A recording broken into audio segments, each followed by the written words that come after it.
Greetings, I'm Dr. Sean Reed, author of The Dating Toolbox, available on Amazon.com. All right, guys, so if you like what you see, if you like what you hear today, please hit that like and subscribe button. So today I want to talk about the fact that you must kill that desperation. And today's video is going to be about that topic, how to kill desperation, how to approach relationships from a mindset of abundance versus a mindset of scarcity, okay? And this mindset trumps methods and tricks. Sure, there's lots of tricks. There's lots of tools we use. You know, we don't call a girl for 3 days. You know, we have other tricks and tools we use. But the most important thing is your mindset, and this mindset must be one of abundance. You must not approach relationships from a mindset of desperation. So we got to kill that desperation, guys. How do we do it? Well, let's talk about that today. Okay, so first of all, what do I mean when I say desperate? Don't be desperate in a relationship. Don't always give attention. Don't always call. Don't always text. Don't always be available all the time. And let me give you some examples of what I mean by this. Many, many years ago, just after my first wife left me, I had a mindset of scarcity. I did not have a mindset of abundance, and so my relationships were doomed to failure. I got in this relationship with this gal right after I separated with my wife. I wasn't even divorced yet. I was still in graduate school. My wife had moved across the country. And I met this gal, and I was very physically attracted to her. I was very sexually attracted to her. And I made myself too available, and that killed the relationship. She was a doctor in residency, and every morning about 6 a.m, she would get off residency, and she would call me, and I was there to immediately answer the phone and talk to her for 20 minutes. Every morning at 6 a.m. when she got off residency, I was too available. I would go over to her house and I would hang out, and she would leave to work, and I would stay at her apartment, and I would be too available. I was constantly available to her. I killed all challenge in the relationship, and eventually she dumped me. This is before I had developed my system. Okay, looking back now, I realized that I was far too available. I was desperate for a relationship.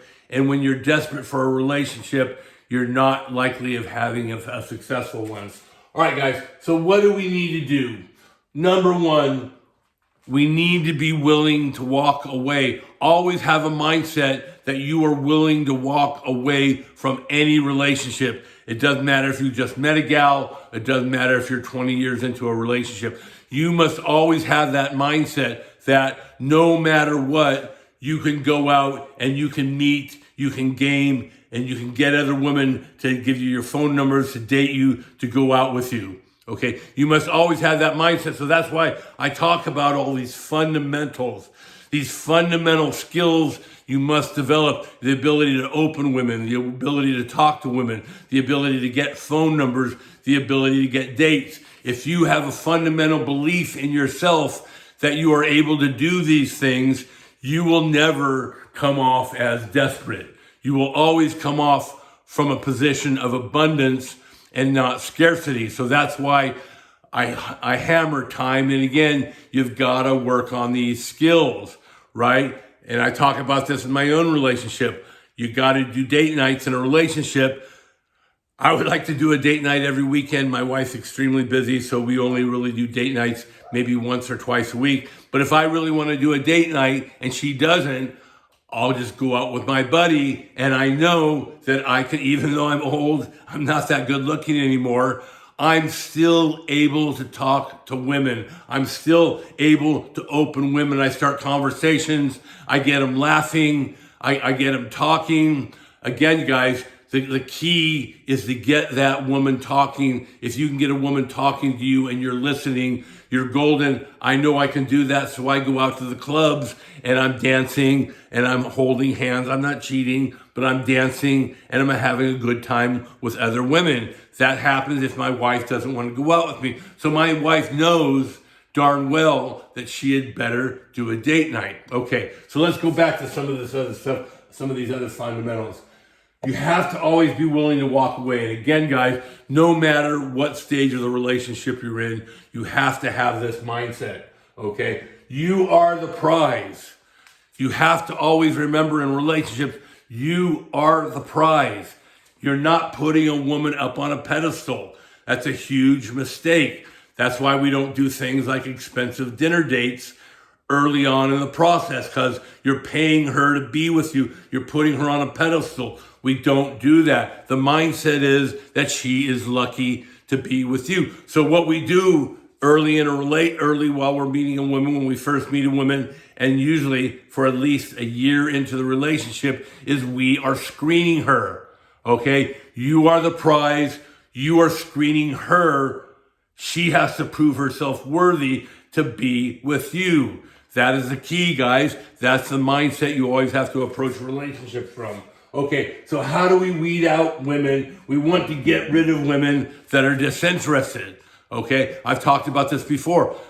A beautiful woman, let's say you have a beautiful 22-year-old woman in college. She doesn't have any money. She's in school. She would rather have a guy take her out. She could have low interest in the guy, yet she'll allow the guy to take her out and spend money on her because it's better than sitting home and eating ramen. So we need to screen women out. That's absolutely critical. There's a screening process. There's a testing process. Okay, remember, guys, you can never figure out what women are thinking. I'll get guys asking me all the time, what is this woman thinking? My answer is always the same. I don't know. You don't know, and there's no way of knowing. If you can figure out women, please let me know, because we'll make $1 million. You can't. You can only judge women by their actions. Okay, so how do I find out I don't know what she's thinking. Will she talk to me? Will she start a conversation? Yes or no. If a woman will start a conversation, be willing to talk to you, you know she's got some level of interest. From there, the question is, will she give you that phone number? If a woman will, that's a great test. We don't need to figure out what a woman's thinking. We just need to know whether or not she will give you her phone number. If a woman gives you her phone number, that's a sign she has interest, right? We wait 2-3 days. We wait to call her or text her. We call her, we text her, and either she accepts a date or she doesn't. Again, yes or no. There's no way of figuring out what she's thinking. All we can go by is her action. And again, guys, remember, do not get involved in excessive texting, okay? I see this all the time. I'm going to do a video on this probably tomorrow or the next day about this guy. He meets this gal and he's texting her constantly for weeks, and then he's shocked that she loses interest in him. Don't get involved in excessive texting. Girlfriends text. Men use the text. Men use the phone to set up for dates. So again, once that date is set up, we stop testing. So the question is, will she go out with you? Okay. Again, that's how we weed women out. The answer is either yes or no. You're on that date, either the first or second date. Will she kiss you on the lips? Yes or no. If you go in to kiss a woman, she turns and gives you the cheek. That's it, guys. That's all the sign you need. It's not going to work. If she turns and gives you, if you've done things properly, and I had a whole video on this, on how to get that first kiss. Getting into details is beyond this video, but I have a whole video on that topic. Please go take a look at it. If she won't give you that kiss on the lips, she's not interested. Let her go. All right, guys. So then, again, will she give you, you go on that date with her, she gives you a kiss, you wait a few days, you call her. We never ask for a date while on a date. We always wait. Let her wonder, is this guy interested in me? We call her up. We ask her on a second date. Does she say yes? Yes or no? So again, guys, we don't try and figure out women. We judge them by their actions And by doing so, we weed out uninterested women, okay? Like I said, guys, there are women that will hang out with guys, spend time with them simply because they don't want to sit home alone eating ramen noodles. So they'll let a guy they don't have much interest in take them out, spend lots of money. Don't be that guy, guys. We're always weeding women out. That's why we always do inexpensive first dates. We always do these action dates early on. All right, guys. So to revisit, you've got to kill that desperation. You've got to approach relationships from a mindset of abundance, not scarcity. So my mindset of abundance tells me that I know that if this woman doesn't like me, if this woman doesn't give me her phone number, another one will. And that way we always maintain confidence. All right, guys. So if you like what you saw and heard today, please hit that like and subscribe button. If you want to check out my book, there's a link down below to it. It's available on Amazon.com. Book's $13. I think the ebook version is only $4. It will change your dating life, guys, and happy dating.